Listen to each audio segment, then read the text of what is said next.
শালার কেমনটা লাগে ক দেখি। এর যদি 2.5 ঘন্টা গরম পানি চোত্তা আর হারুন আঙ্কেলের ওই 2.5 ইঞ্চির লাঠিটা দিয়ে পিটাইতে পারতাম রে, আমার মনের সব রাগ ক্ষোভ মিটে যেত।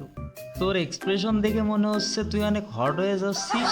সেলফি তো শুধু ছবি, কিন্তু আমার খুব তো লম্বা সময়ের ইতিহাস। কিরে বন্ধু, কই যাচ্ছিস? দূর পৃথিবীর বায়ুমণ্ডলে একটু অক্সিজেন নিতে যাচ্ছি বন্ধু। আরে কি বলিস তুই? তোর কি কোনো প্ল্যান আছে? থাকলে বল শুনি।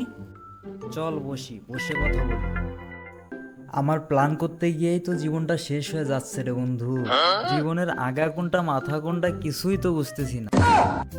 কি প্ল্যান করলি বল শুনি। প্ল্যান তো আছেই রে বন্ধু, কিন্তু ডাটা অফ, তাই জানাচ্ছি না।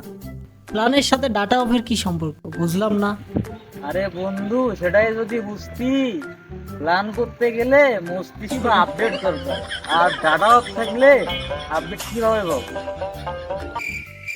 শালা এর তো কথাবার্তা শুনে মনে হচ্ছে নির্ঘাত আজকে কম দামি সবজি সেবন করে বের হয়েছে। কি রে, তুই আবার হ্যাং মারলি কেন? কি হয়েছে তোর?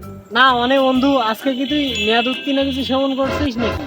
এরকম উল্টা পাল্টা কথা বলতেছিস। মেয়াদ উত্তীর্ণ? আমি তো সবসময় এভাবেই কথা বলি। তুই হয়তো এক্সপায়ার হয়ে যাচ্ছিস। শালার কেমনটা লাগে ক দেখি। এর যদি 2.5 ঘন্টা গরম পানি চোত্তা আর হারুন আঙ্কেলের ওই 2.5 ইঞ্চির লাঠিটা দিয়ে পিটাইতে পারতাম রে, আমার মনের সব রাগ ক্ষোভ মিটে যেত। তোর এক্সপ্রেশন দেখে মনে হচ্ছে তুই অনেক হট হয়ে যাচ্ছিস। পিটাবি নাকি? কুল বন্ধু কুল। পিটানোর আগে একটা সেলফি তুলতে দে, স্মৃতিতে রাখতে চাই। সেলফি তো শুধু ছবি, কিন্তু আমার খুব তো লম্বা সময়ের ইতিহাস।